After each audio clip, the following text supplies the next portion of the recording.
Pada video pembelajaran ini, kita akan membahas tentang sesuatu yang tidak kalah penting dari pembelajaran-pembelajaran yang lainnya. Karena ini merupakan salah satu komponen atau salah satu teori cabang keilmuan dari Google Ads yang harus kita kuasai. Satu hal yang nggak boleh kita lupakan dari melakukan iklan di Google Ads atau bahkan kita melakukan iklan di platform-platform yang lainnya. Jangan sampai kita lupakan apa itu funneling iklan. Dalam melakukan iklan, tentunya ada beberapa hal yang harus kita lakukan. Pertama, kita sebut di sini funneling atau corong atau sebuah alur ya. Alur. Ada orang yang bilang juga customer journey, pengalaman dari konsumen ya. Pengalaman atau rangkaian-rangkaian semacam alur perjalanan yang dimana si konsumen ini akan menempuh beberapa step. Nah, ini tentu sangat berkaitan dengan namanya itu temperatur audiens atau temperatur market atau suhu atau sebuah kualitas yang kita predikatkan kepada mereka, calon-calon konsumen kita. Jadi kita harus mengerti alur atau funneling beriklan sehingga orang ketika masuk ke dalam website kita itu tidak akan langsung tiba-tiba mereka percaya dan melakukan pembelian, tidak. Maka mereka harus melakukan tahapan demi tahapan. Dari mulai melihat iklan, masuk ke dalam website, kemudian ada penawaran, ada proses remarketing, ada proses tanya-tanya. Lebih jelasnya kita akan simak video pembelajaran yang ini. Pada penjelasan ini, saya akan menjelaskan tentang konsep funneling Google Ads dan remarketing. Jadi, dalam beriklan, tentu kita tidak melakukan asal-asalan saja. Ada beberapa hal yang memang harus kita ketahui. Bahkan, bukan cuma sekedar kita ketahui, namun kita harus benar-benar mempraktekkan hal tersebut. Khususnya dalam periklanan Google Ads, ada beberapa hal tahapan funneling yang harus kita pahami. Sebetulnya, konsep funneling iklan ini bukan hanya terjadi pada Google Ads saja, tapi bisa terjadi pada iklan-iklan yang lainnya juga, baik itu iklan sosial media ataupun iklan Google Ads. Pada tahapan ini, kita akan belajar memahami bagaimana konsep funneling dari iklan Google Ads.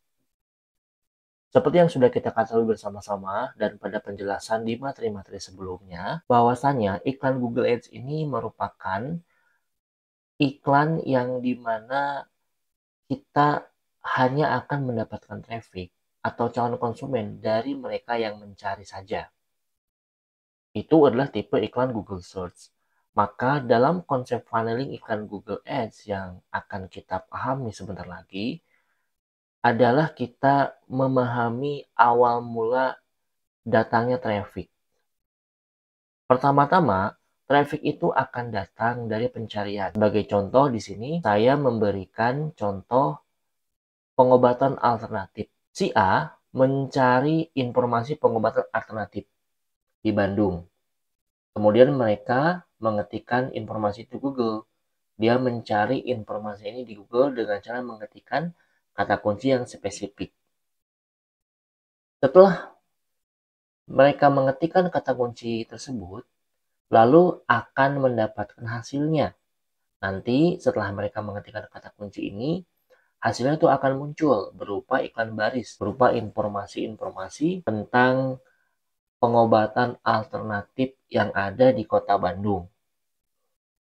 Oke, kemudian si A tersebut memilih salah satu informasi. Dia melakukan klik, lalu digiring ke halaman website atau landing page. Kemudian, dari tahapan dia mencari, lalu dia menemukan informasi yang cocok,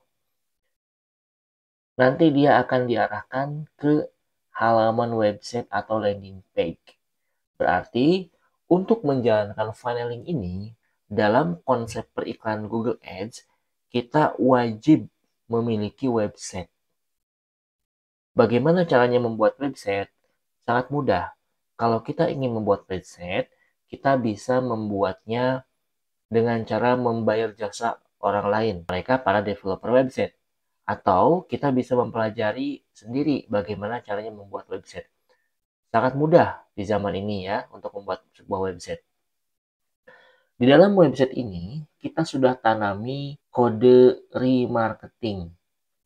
Selain informasi yang sesuai dengan kata kunci, di dalam website ini sudah kita simpan berupa kode remarketing, yang dimana kode remarketing ini ketika ada orang yang mengunjungi website, datanya itu akan terekam dan akan langsung masuk ke dalam custom audience. Untuk membuat custom audience atau memasukkan kode remarketing ini, tentu ada pembahasan tersendiri.